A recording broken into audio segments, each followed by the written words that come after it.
The Krethar Dominion had conquered 847 star systems. For 3 centuries, their fleets had moved through the galaxy like a dark wave, swallowing entire civilizations. The pattern was always the same. Their ships would arrive at the edge of a system, weapons ready and shields glowing with power. They would scan the planets, count the population, measure the technology. Then came the broadcast. Commander Jathik stood on the bridge of his flagship, watching the screens as another world fell. The aquatic species called the Velshara had tried to resist. They had built defense platforms around their ocean world. They had armed their vessels with plasma weapons. They had sworn to fight to the last breath. It took 6 hours. Now their leaders knelt before holographic projectors, signing documents of surrender. Their weapons were being collected. Their ships were being absorbed into the Dominion fleet. In a month, no one would remember they had ever been independent. Jathik's second officer, Kraval, approached with a data tablet. "Commander, the next target is ready for your review." Jathik took the tablet and studied the information. System designation: Sol, primary species, human. Technology level: primitive industrial, early space age. Nuclear fission achieved, chemical rockets, fragmented governments across a single inhabited world. "How many nations?" Jathik asked. 195 separate political entities, Kraval replied. "They fight among themselves constantly. Small wars, economic conflicts, territorial disputes. They have come close to nuclear war multiple times." Jathik's face split into what might have been a smile. "They cannot even unite their own world, yet they dream of the stars. How long will this take?" "Analysis suggests 4 hours, Commander. Perhaps less. They have no unified space force. Their largest spacecraft are research stations and satellites. They possess no energy shields, no plasma weapons, no faster-than-light capability. And their response to first contact?" Kraval checked the data. Models predict panic, followed by attempted negotiation, followed by rapid surrender when they understand the alternative. Standard pattern for divided species. Jathik handed back the tablet. "Assemble the third conquest armada. 200 ships should be more than sufficient. We jump in 3 cycles." 3 days later, the Dominion fleet emerged at the edge of the Sol system. 200 warships, each one capable of destroying a city with a single shot. The massive vessels moved in perfect formation, their hulls black as the void between stars, their weapons ports glowing with contained energy. The sensor stations immediately began their work. They detected the primitive satellites orbiting the third planet. They saw the small space stations, fragile things made of metal and glass. They counted the vessels, shuttles and cargo ships, nothing that could be called military. "Scan complete," the sensor officer reported. "Population of the third planet, 7.9 billion. Multiple large cities. Atmospheric composition, nitrogen, oxygen. They are vulnerable to standard weapons," Jathik nodded. "Open all frequencies. Prepare the standard intimidation broadcast." But before he could give the order to transmit, the sensor officer called out, "Commander, we have a contact." Single vessel emerging from behind their moon. The main screen shifted to show the ship. It was small compared to the Dominion warships, perhaps 1/10 the size of the smallest escort frigate. Its design was strange, brutal and angular, covered in odd protrusions and what looked like armor plating. It moved with purpose, positioning itself directly between the Dominion fleet and the planet. The bridge fell silent. "One ship?" Jathik said quietly. "They send one ship?"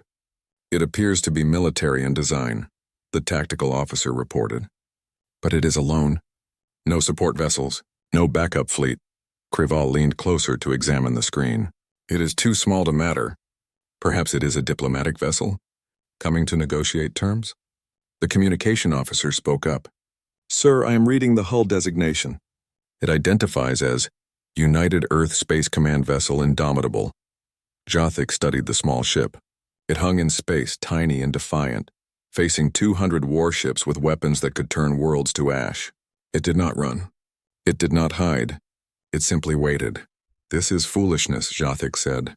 "They must know they cannot win. Perhaps they hope to buy time for their world to prepare defenses." "What defenses could they prepare in ours?" Kraval asked.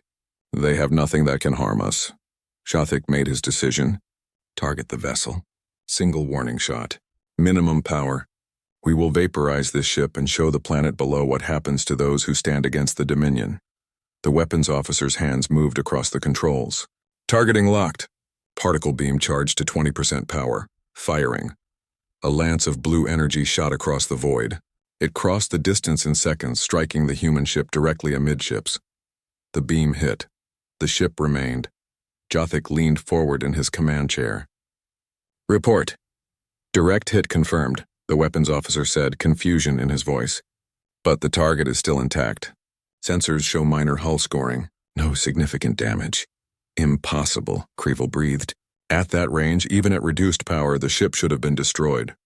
Jothik felt something he had not experienced in decades of conquest. A cold feeling in his chest. Uncertainty. On the screen, the human ship continued to float in space. A small scorch mark marred its hull where the beam had struck, but it was whole. It was functional, and it was not moving aside. The bridge of the Dominion flagship was completely silent. Every officer stared at their screens, checking and rechecking their data. The impossible had just happened. A primitive human vessel had survived a direct hit from Dominion weapons. Jothik's hands gripped the arms of his command chair. Scan that ship again.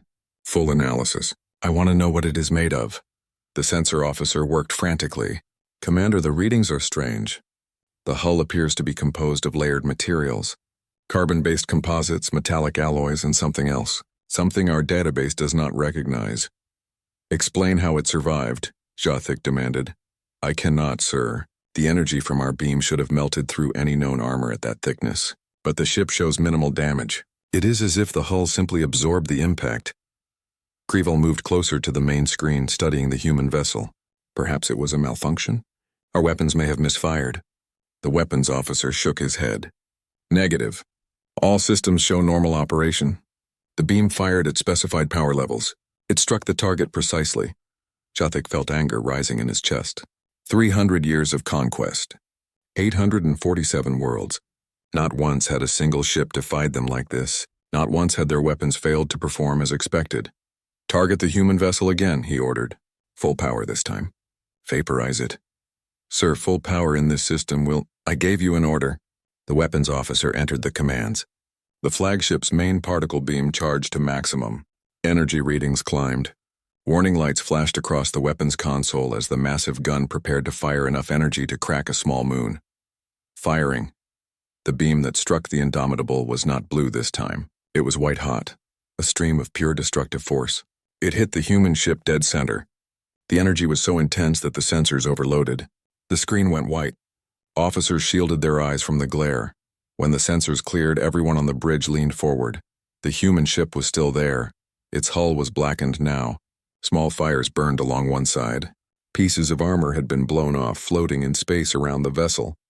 But the ship itself remained whole. It remained functional, and it remained in position between the Dominion fleet and Earth. This is not possible, the science officer whispered. Nothing should survive that. Nothing. Before Jothik could respond, the communication officer spoke urgently. Commander, we are receiving a transmission from the human vessel. Put it on screen. The main display changed. A human appeared. She was female, with short dark hair and eyes that seemed to look directly through the camera. She wore a dark blue uniform with insignia on the shoulders. Behind her, the ship's bridge was visible. Smoking consoles, crew members working to contain fires, damage everywhere. But she stood calm, her expression neutral. This is Captain Sarah Chen of the United Earth Space Command vessel Indomitable, she said. Her voice was steady, without fear. You have fired on a military vessel without provocation. Under the laws of war, I would be justified in returning fire. But I will give you the same chance you gave us. One warning. She paused, letting her words sink in. You have one chance to leave this system. Turn your fleet around and go. If you fire on us again, or if you move toward Earth, we will respond, and you will regret it. Then the transmission ended.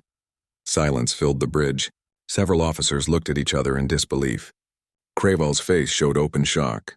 Jothik felt his anger turn to rage. This human, this representative of a primitive species, dared to threaten him, dared to demand the Dominion retreat? How many ships in their fleet? He asked quietly. Sir, sensors detect only this one vessel. No other military ships anywhere in the system. One ship, Jothik said. One damaged ship with a crew of what, maybe 200? Against our 200 warships and 50,000 warriors. He stood from his chair. They have courage. Foolish, suicidal courage. But courage alone does not win wars. He turned to his tactical officer. Order 10 ships to form a firing line. All ships will target the human vessel simultaneously. Maximum power. I want that ship reduced to atoms. Commander, Krival said hesitantly. Perhaps we should consider... Consider what? Jothik snapped. Retreat? Because one primitive ship with strange armor survived 2 shots. We will destroy it, and then we will destroy their world. No one threatens the Dominion. The 10 ships moved into position. They were Hunter-class destroyers, each one powerful enough to level a continent. They formed a line, their weapons charging in unison. The energy readings climbed higher and higher. On the main screen, the human ship remained motionless. Captain Chen had returned to the view screen. She was watching them prepare to fire. Her expression had not changed. She did not look afraid. She looked disappointed. All ships report ready, the tactical officer said. Fire, Jothik commanded. 10 beams of destructive energy lanced across space. They converged on the Indomitable from different angles, creating a cage of pure power. The combined energy was enough to destroy a small fleet. The sensors overloaded again. The entire bridge was bathed in white light. Jothik shielded his eyes, waiting for the glare to fade. When it did, he looked at the screen with satisfaction. No ship could survive that. No armor in the galaxy could withstand such an assault. The smoke and debris began to clear. The human ship emerged from the cloud. It was heavily damaged now. Entire sections of hull had been blown away. Atmosphere vented from multiple breaches. One of the engine pods was completely gone. Fires burned across the surface, but it was still there, still intact, still operational. And as Jothik watched in growing horror, the battered human vessel began to move. Not away from the fleet. Not into retreat. Toward them. Captain Chen appeared on screen again. The bridge behind her was in chaos. Crew members shouted orders. Alarms blared, but her voice was calm, almost sad. You were warned, she said simply. Now you learn why humanity built ships like this. The transmission cut off, and on every sensor screen across the Dominion fleet, targeting alarms began to scream. Panic spread through the Dominion fleet like a virus.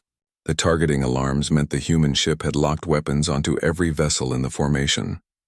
Every single ship, from the smallest scout to Jothik's massive flagship, was painted with targeting solutions. How is this possible? Krevel demanded. Their ship is crippled. Half their system should be offline. The tactical officer's hands moved frantically across his console. Sir, the targeting is not coming from the human ship alone. I am detecting multiple sources. Hidden stations throughout this system, on the rocky inner planets, in the asteroid belt, on the outer moons. They are everywhere. Jothik felt cold. How many sources? Hundreds, Commander. Maybe thousands. They have been hiding them. Waiting.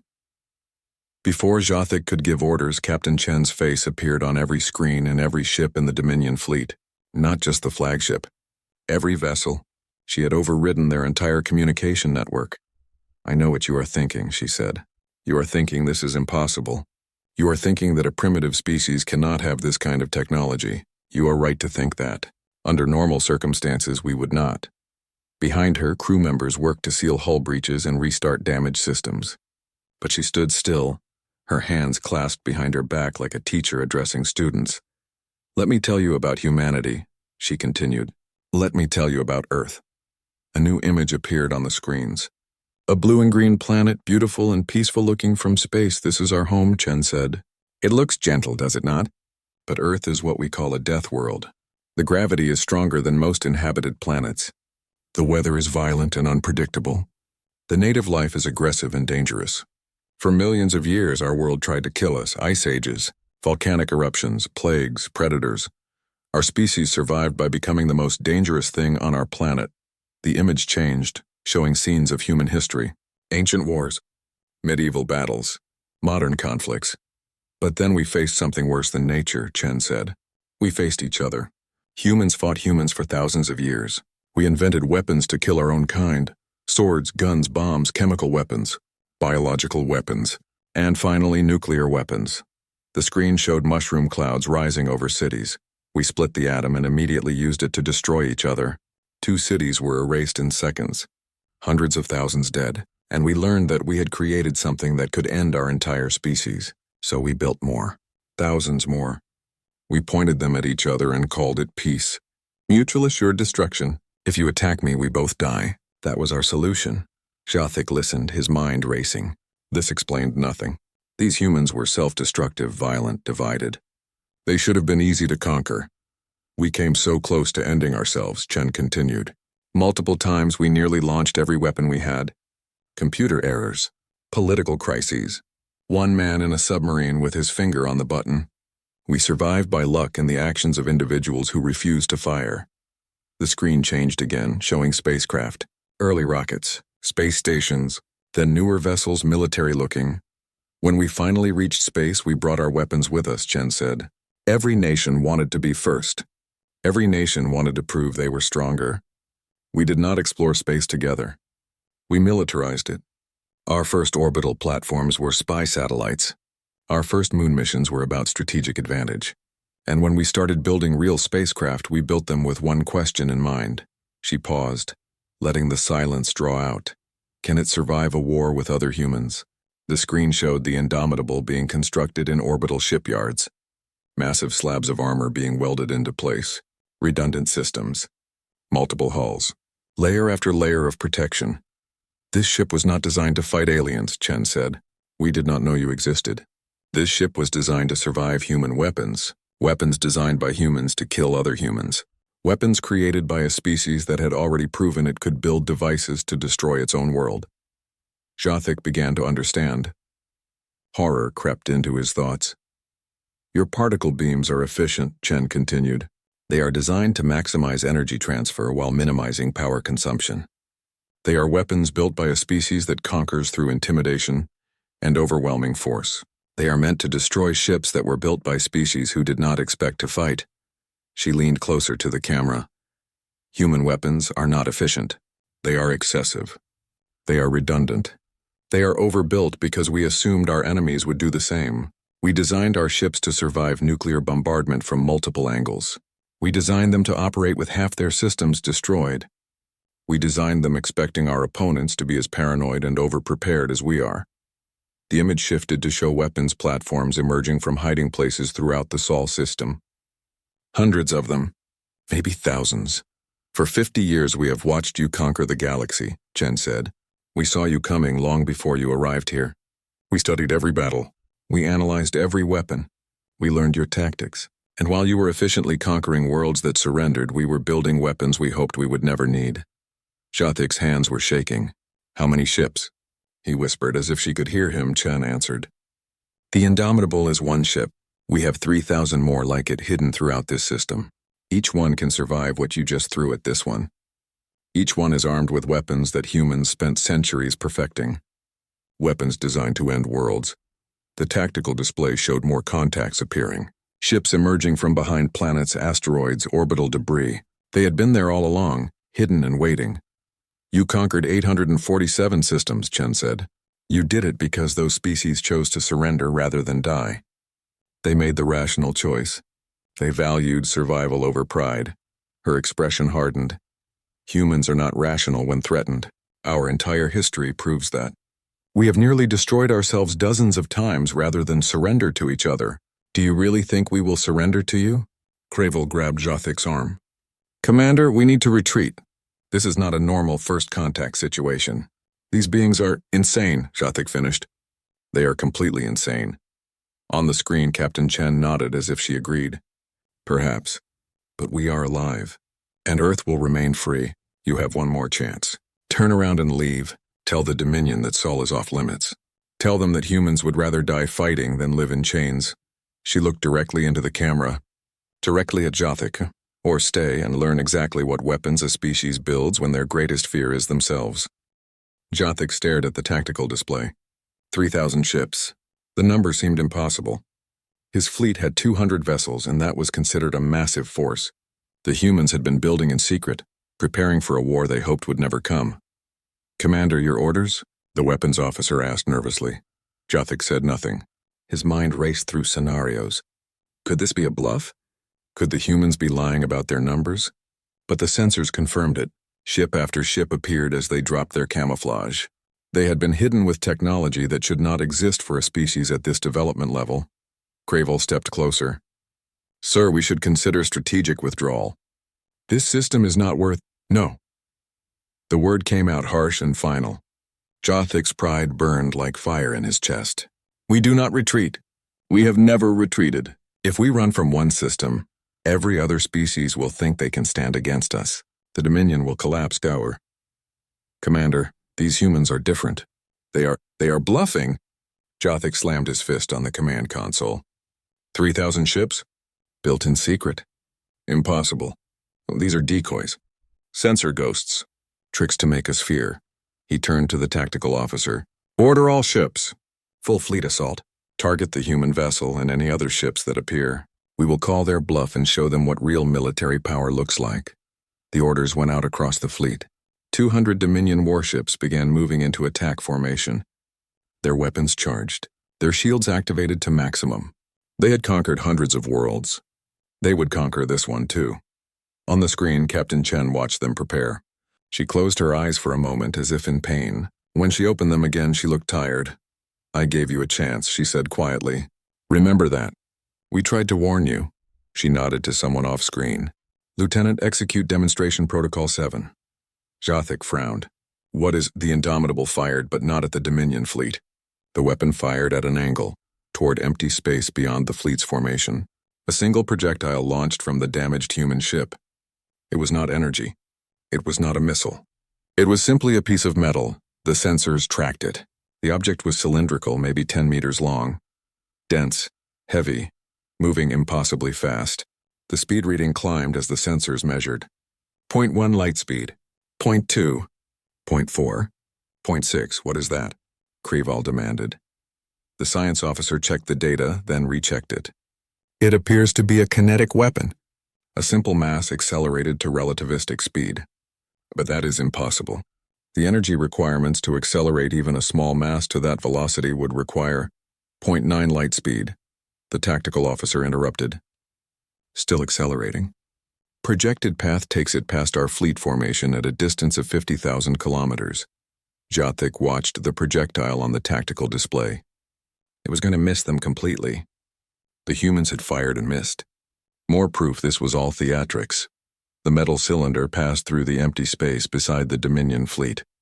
The shockwave hit 3 seconds later. Space itself seemed to ripple. The energy wake from the projectile moving at near light speed created a wave of distorted gravity and radiation. 15 ships on the edge of the formation were caught in the effect. Their shields overloaded instantly. Their hulls buckled. Metal twisted. Atmosphere vented. 3 ships simply broke apart. The others tumbled out of formation, dead in space. Their systems fried by the electromagnetic pulse. Alarms screamed across every bridge. Survivors from the damaged ships sent distress calls. The carefully organized formation fell into chaos. Casualty report, Jothik shouted. 12 ships destroyed, sir. 3 more heavily damaged and unable to fight. Crews requesting immediate evacuation. The communication channel opened again. Captain Chen appeared, but this time she was not alone. Behind her stood more humans in military uniforms. Engineers worked at damaged consoles. The ship's crew going about their duties despite the chaos. That was us being gentle, Chen said. We aimed to miss. The projectile passed 50,000 kilometers from your nearest ship. The shockwave alone destroyed 15 of your vessels. If we had aimed at you, your fleet would no longer exist. She pulled up a display. It showed trajectory calculations. Dozens of them, hundreds. Each line showed a path from human weapons to Dominion ships. Every ship was targeted multiple times. This is what you face, Chen explained. Kinetic kill vehicles. We developed them to destroy targets on the other side of our own planet. City killers, bunker busters, weapons designed to be impossible to intercept because they move too fast for anything to stop them. We banned them in human wars because they were too dangerous, too destructive. A single shot could trigger a response that would end our civilization. Jothik felt his certainty crumbling. How many of those weapons do you have? Enough, Chen replied. We have asteroid bases throughout this system. Each base can produce and launch these projectiles. We have been building them for 50 years, Commander. 50 years of asking ourselves, what if someone comes to conquer us? What if we face an enemy we cannot defeat with normal weapons? She gestured to someone off-screen and the image changed. It showed a planet, not Earth, one of the Dominion's conquered worlds. We know about the Velshara, Chen said. We watched you conquer them 6 days ago. They surrendered after 6 hours because they knew they could not win. They made the logical choice. They saved their people. The image shifted back to her face. Humans do not always make the logical choice. Our history is full of last stands, full of people who chose to fight against impossible odds. We honor those who died rather than surrender. We teach our children about the warriors who held the line even when defeat was certain. It is not logical. It is not efficient. But it is who we are. Jothik looked at his remaining fleet. 185 ships now. 15 lost to a single warning shot. If the humans fired in earnest, how many would survive? You have a choice to make, Chen said. You can order your fleet to attack.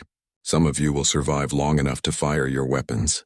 You might even destroy this ship, but Earth will survive. The weapons platforms hidden throughout this system will survive, and they will fire on every ship you have, at relativistic speeds, from multiple angles. Your shields will not help.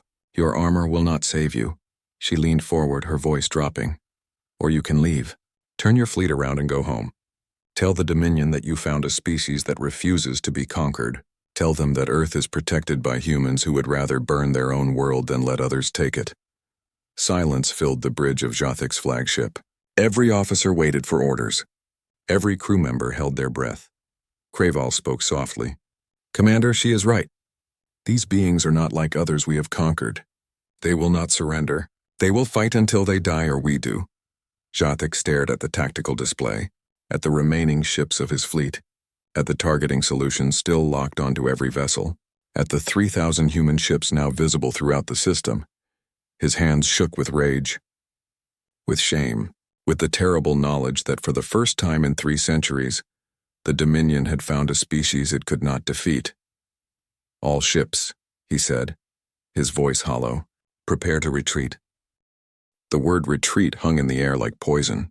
Officers across the Dominion flagship looked at each other in shock. In 300 years, that word had never been spoken during a conquest operation.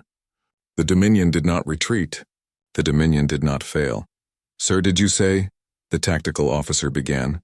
You heard me, Jothik interrupted, his voice dead. All ships will disengage and withdraw to the system edge. We are leaving, the orders went out. Across the fleet, engines powered up for retreat. Ships began turning away from Earth, away from the human vessels, away from the weapons that had destroyed 15 warships with a single demonstration shot. On the main screen, Captain Chen watched them prepare to leave. She did not smile.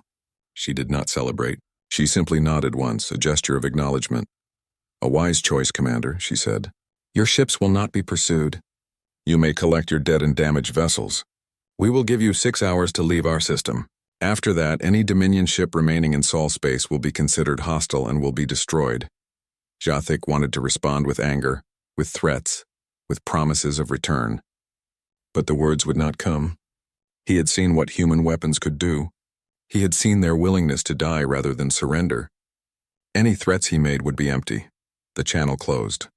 The human ships remained in formation, watching the Dominion fleet retreat. 3,000 vessels against his remaining 185. Even without the kinetic weapons, the numbers alone would have been overwhelming. Craval approached the command chair carefully. Sir, should I prepare a preliminary report for High Command? Jothik nodded slowly. Tell them we encountered an unexpected level of resistance. Tell them the species possesses advanced weapons and defensive capabilities. Recommend full quarantine of this system pending further analysis. And the truth, sir? About why we truly retreated. Jothik looked at his second officer. Craval had been with him for 40 years, through dozens of conquests. The younger officer deserved honesty. Tell them we found a species that evolved to destroy itself and somehow survived. Jothik said quietly. Tell them the humans are not worth conquering because they will fight to the last individual. Tell them that some species cannot be intimidated because they have already faced extinction and chose to continue anyway. 5 hours later, the last Dominion ship crossed the boundary of the Sol system. Behind them, Earth continued to spin, its blue oceans and green continents untouched by Dominion weapons. The human fleet did not pursue. They simply watched, making sure the invaders were truly leaving. In the Dominion High Command, thousands of light years away, the report from Jothic arrived. Senior commanders gathered in the war room to review the data. They watched the recordings of the battle. They studied the human weapons. They analyzed the encounter from every angle. The debate lasted 3 days. Some commanders argued for a larger fleet. If 200 ships were not enough, send 2,000. Send 20,000. Crush the humans with overwhelming numbers. Others pointed out the logistics. The humans had 50 years to prepare defenses. Their system was fortified beyond anything the Dominion had encountered. The asteroid belt alone contained thousands of hidden weapons platforms. A larger fleet would mean more casualties, not victory. The Science Division provided the final piece of analysis. They had studied human history, pulled from the data the Dominion scouts had gathered. They presented their findings to High Command. The species is evolutionarily adapted for warfare, the chief scientist reported. Their planet is categorized as a death world. Extreme gravity, violent weather, aggressive native life. The humans survived by becoming apex predators. Then they turned that aggression on themselves. The scientists showed images of human wars. Ancient battles with swords and spears. Modern conflicts with aircraft and tanks. Nuclear explosions. Chemical weapons. Biological warfare. They have nearly destroyed themselves at least 12 times in recorded history, the scientists continued.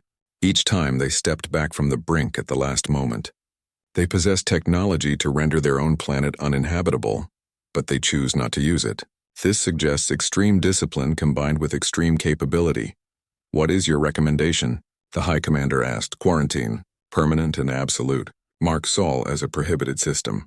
Do not engage. Do not attempt to contact. These beings are too dangerous to conquer and too unstable to negotiate with. They are a species that built weapons to kill themselves and then pointed those weapons at the stars, waiting for someone to threaten them. The High Commander studied the data in silence. Finally, they made their decision. Quarantine approved. All Dominion fleets are hereby ordered to avoid Sol system. Establish an exclusion zone of 50 light years. Any ship entering that zone without authorization will be considered lost. Commander Jothic's tactical assessment is noted and accepted. He will retain his command as he successfully avoided total fleet destruction. The orders went out across the Dominion.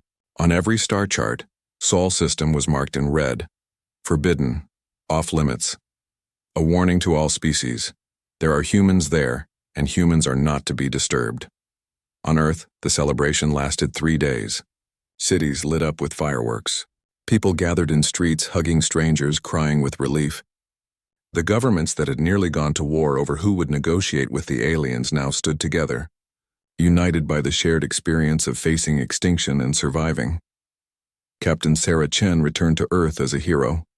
The Indomitable was towed back to orbital dock, its scarred hull a permanent reminder of the day humanity said no to the galaxy. Chen stood before world leaders, before cameras, before billions of people watching on screens across the planet. We won, she said simply, but not because we were stronger. We won because we were willing to lose everything rather than surrender. That is humanity's greatest strength and greatest weakness. We do not know when to quit. In the crowd, a young girl held her father's hand and looked up at him. Papa, were they really going to destroy Earth? Her father looked at the damaged ship on the screen, at Captain Chen standing proud despite her exhaustion. Yes, but we showed them something they did not expect. What? That humans are too crazy to conquer, that we would rather die free than live as slaves, that we built weapons to destroy ourselves and then use those weapons to protect ourselves. The girl thought about this. Is that good? Her father smiled sadly. I do not know, but it kept us alive. On the lunar surface, engineers began constructing a monument, a simple stone column with words carved in every human language. The message was short. Here stands humanity, divided but defiant, flawed but free. We asked the universe for peace and prepared for war. We survived because we refused to surrender. May those who come after us remember. The price of freedom is eternal vigilance, and the cost of peace is the willingness to fight. In space, the human fleet remained on high alert. The ships continued their patrols. The weapons platforms stayed active. The kinetic kill vehicles remained ready to fire, because humanity had learned its lesson well. They had survived by being too dangerous to conquer, too stubborn to intimidate, too willing to sacrifice everything. and in the cold mathematics of galactic conquest that made them worthless as targets and invaluable as survivors. Earth was closed, forever. And the humans, those strange, violent beings from the death world, had earned their place among the stars by refusing to bow, refusing to break, and proving that some species would rather burn than bend. Humanity, in all its flawed, excessive, paranoid glory, was free.